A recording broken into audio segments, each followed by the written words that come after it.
रिजवान ने कर दिया बेइज्जती लिटन दास की, दिल तोड़ दिया उनका। ऐसे कौन से करीबी ताल्लुकात थे जो दिल टूट गया आपका? डिसरिस्पेक्ट तो आपने उसकी की थी, उसने कब की? और तू है कौन बे? बांग्लादेश में वजीर आजम तो नहीं है कहीं आप? वो जो हमारे बंगाली भाई अपने हुकूक के लिए बाहर निकले थे, उनको उसकी बहादुरी को सलाम हम पेश करते हैं। मतलब काफी उन्होंने एफर्ट की थी। वो उन्होंने इसीलिए तो नहीं की थी कहीं कि हमें तो हमारा मसीहा मिल गया, हमें हमारा हीरो मिल गया, शेख हसीना को निकालो मुल्क से बाहर। चला, वो आपके लिए लड़ रहे थे शायद, है ना? क्योंकि आपकी तो बहुत इज्जत है माशाल्लाह वहाँ पे।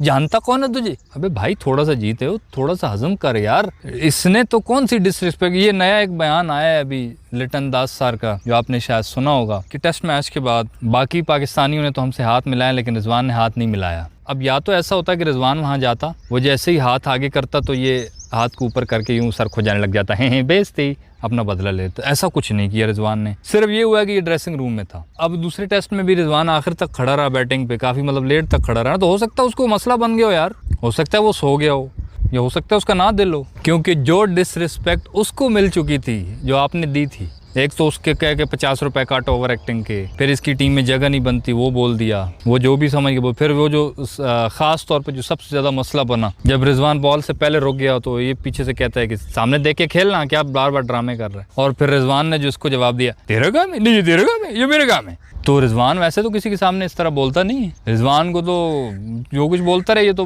बड़े प्यार से हंस के बात कर लेता है सामने से। मैंने नहीं देखा रिजवान खामखा इस तरह किसी से पंगे ले। तुमने उसको मजबूर इतना कर दिया कि उसको बोलना पड़ा। और इतनी बेइज्जती के बाद वो क्यों आता हाथ में लाने? अगर नहीं भी आया तो कोई H2SO4 वाला फार्मूला तो नहीं है कि उसमें कुछ भी गलत नहीं हो सकता। ये तो होना ही होना है, गलत काम तो नहीं कर दिया उसने। चलो नॉर्मल जुमले तो सारे बोलते रहते हैं, प्लेयर को तंग करने के लिए, उसको मेंटली उसको डिस्टर्ब करने के लिए बोलते रहते हैं जुमले। लेकिन ये कह देना कि भाई तू आराम से खेल, ड्रामे क्यों कर रहा है, वो उसका काम है यार। सामने बंदा आ गया तो हट गया, उसमें तू क्यों दखल अंदाजी कर रहा है? ये वाकई डिसरिस्पेक्ट थी। तो रिजवान अगर नहीं आया हाथ में लाने तो मेरे ख्याल में तो उसमें कुछ उसने गलत नहीं किया। वो माचिस की तीली लगा रहा है उस पर, वो कहते हैं बल्दी ते तेल, जो बात थोड़ी थोड़ी खत्म उसके और तेल फेंक रहा है उसके ऊपर कि ये थोड़ी और उभरे। ये नफरत फैला रहा है जानबूझ के मेरे ख्याल से तो, वरना बांग्लादेश और पाकिस्तान के कभी भी इस तरह के कोई सीन नहीं रहे हैं। आप जितने भी ये पुराने प्लेयर्स को देख लो, मुशफिक और रहीम को देखो, मशरफी मुर्तजा लोग ये जो थे, इन्होंने कभी पाकिस्तानियों के साथ इस तरह लड़ाई नहीं की। अभी भी वो इज्जत करते हैं। मुशफिक और रहीम को कभी देखा पाकिस्तानियों के साथ लड़ाई की? बहुत अच्छा बंदा है।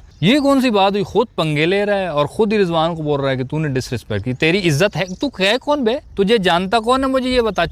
जुम्मा 4 दिन हुए तुझे, शायद कोई एक 50 सेंचुरी तूने मार दी होगी, वो पीछे भी मार दी, बस उसकी वजह से तू हीरो बन गया। हीरो तू तब बनेगा, बात तेरी वैल्यू तब होगी जब कोई एक आध तो वर्ल्ड कप दिखा जो तूने जितवाया हो बांग्लादेश को, कोई एक आध दिखा दे। इस तरह के लोग नफरत फैलाते हैं भाई, सीधी सी बात है। बांग्लादेश पाकिस्तान का कोई आपस में कोई इस तरह के रोले शोले नहीं है। हमेशा ये दोनों टीमें, ये दोनों जो कंट्री के लोग भी हैं एक दूसरे को बहुत इज्जत देते हैं। और अब इसमें मेन एक पॉइंट ये है कि मैं सारी बात, अब ये भी नहीं है कि इसकी गलती है, इस जैसों को भी मौका तब मिलता है जब हम खुद मौका देते हैं। आपने खुद देखा होगा कुछ साल पहले अफगानिस्तान हमसे नहीं जीतता था, बहुत इज्जत से, बहुत आराम से, भाई भाई भाई बहुत अच्छा खेलते थे हमारे साथ, बड़ी रिस्पेक्ट, बड़ा सब कुछ। एक मैच उनको जब पता चला ना कि हम जीत रहे हैं मैच, जिसमें आसिफ अली की लड़ाई हुई थी और नसीम शाह ने छक्के मार के मैच जितवाया था, वो कंफर्म वो मैच जीत गए थे।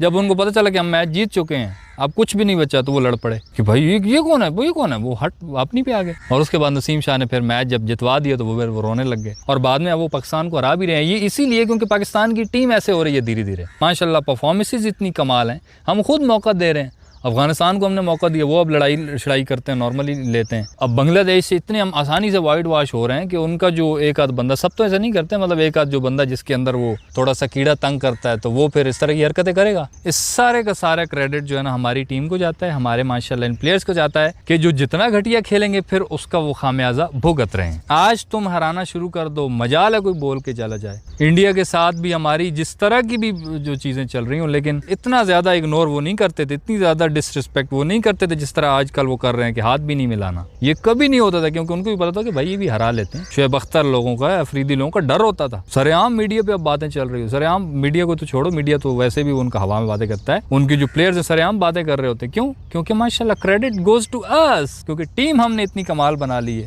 परफॉर्मेंसेज हम इतनी कमाल दे रहे हैं। तो बहरहाल इस महान आदमी ने फिर ये जो जलती पे तेल लगाया है, इस पे आपकी क्या राय है कमेंट्स में बताना। इस वीडियो में यार इतना ही सही लगे तो लाइक कर देना, यूट्यूब चैनल छक्का मार को सब्सक्राइब कर देना।